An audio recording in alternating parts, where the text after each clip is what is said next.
SAW, syarat diterimanya taubat. Kapan taubat bapak-bapak dan ibu-ibu diterima? Syaratnya 3. Syaratnya apa? 3. Yang pertama, ini bukan syarat dari saya, syarat dari Imam Nawawi. Ini. Yang pertama, ayyuqli'a 'anil ma'siyah.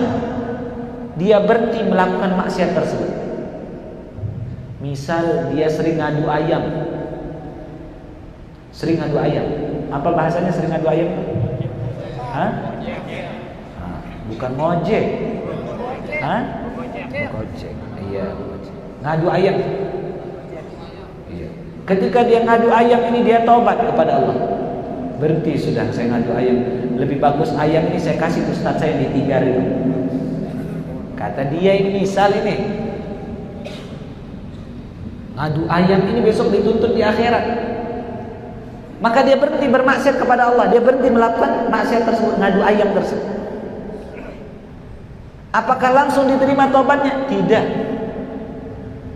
Bukan hanya dia berhenti melakukan dosa tersebut, harus naik ke derajat kedua, yaitu ayyadam ala fi'liha.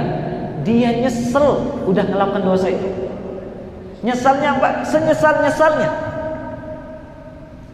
Nyesal, senyesal-nyesal. Ya Allah, kenapa saya keluar sama laki itu? Kenapa saya melakukan hal tersebut? Nyesal, senyesal-nyesal. Nyesal, senyesal. Sudah dia berhenti, harus nyesal, senyesal-nyesal. Yang ketiga, syaratnya tersebut an ya'zama alla ya'ud ilaiha abadan. Dia berjanji sama Allah, jangan dia balik ke tempat lubang yang sama. Ya Allah, saya janji saya berhenti melakukan tersebut. Ada orang dia berhenti melakukan maksiat, tapi tidak dia nyesal. Tidak dia nyesal.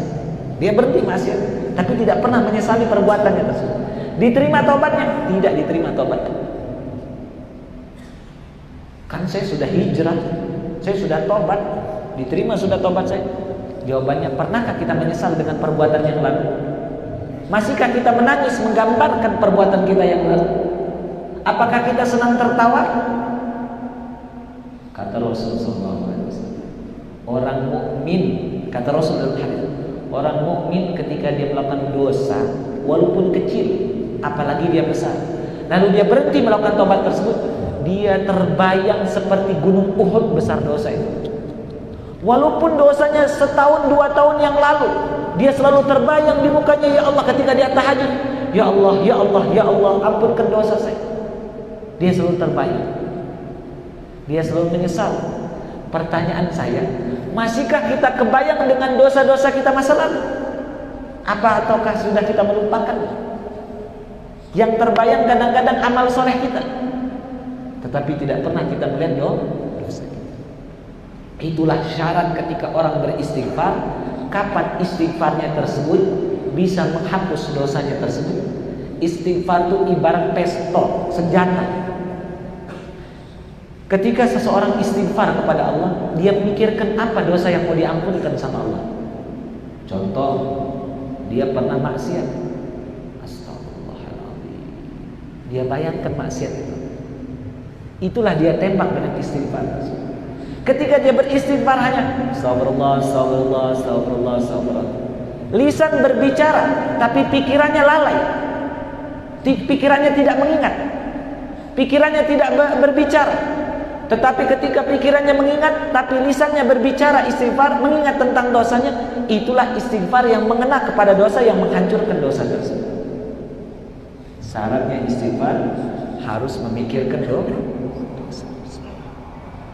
Jelas apa tidak? Jelas? Makanya ketika kita istighfar, jangan kita bilang orang istighfar, istighfar. Stop. Makanya ulama kadang bilang istighfarnya kita perlu diistighfarkan lagi. Istighfarnya kita perlu diistighfarkan lagi. Apalagi maksiatnya kita.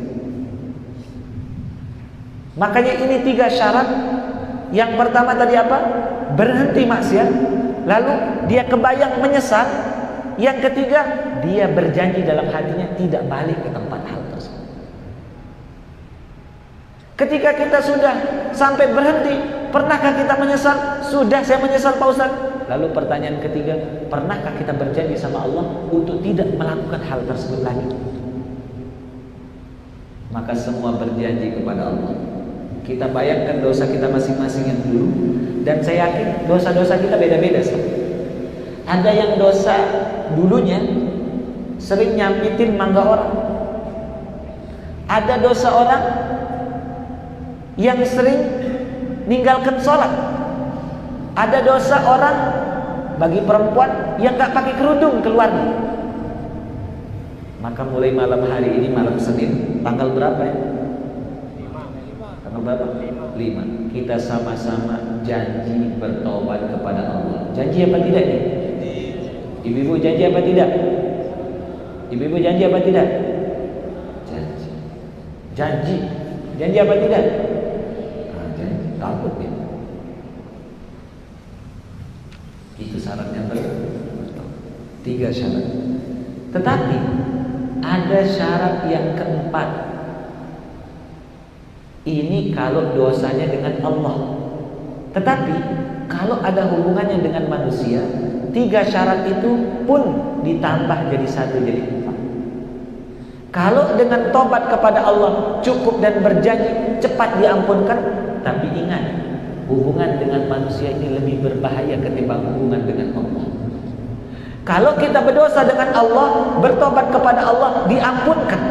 Tetapi kalau kita berdosa dengan manusia, 2 dosa kita. Apa 2 dosa kita? Dosa kita kepada Allah, dosa kita kepada manusia tersebut. Contoh, kita tipu orang. Kita apa? Tipu orang. Ya, saya tipu dia. Saya ambil duitnya, saya ambil hartanya. Harta saudara diambil. Bagaimana orang seperti itu? Apakah dia hanya dosa sama manusia? Tidak. Tipu itu dosanya sama Allah dan dosanya sama manusia. Tapi kalau kita dosa sama Allah, tidak ada sangkut paut sama manusia. Makanya hablum minan nas lebih besar hukumannya ketimbang hablum minallah. Kalau kita berdosa sama manusia, lama sekali.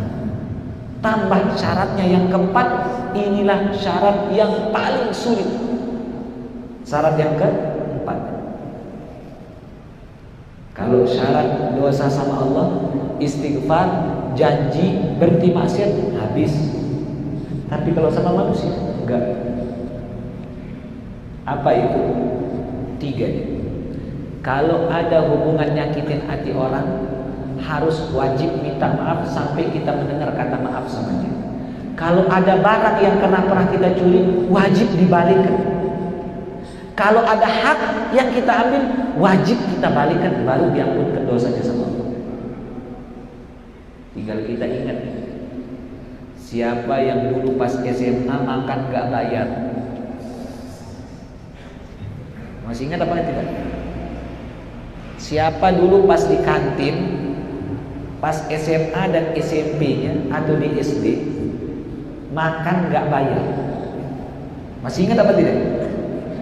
Hah? Masih ingat apa tidak? Oh, ada juga ibu ternyata yang gak bayar. Siapa yang masih ingat ngambil pisang goreng orang gak bayar? Dia berutang, ngomong sama tetangganya berutang, besok bayar. Ngopi di rumah tetangganya, besok bayar.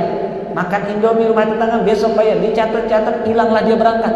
Sampai dia lupa tetangganya tersebut. Cuma dia masih ingat, oh iya benar saya punya utang. Cuma dia lupa sudah. Apakah dengan taubat kita diampunkan? Tidak. Jawabannya apa? Wajib membalikkan hartanya. Jelas seperti ini?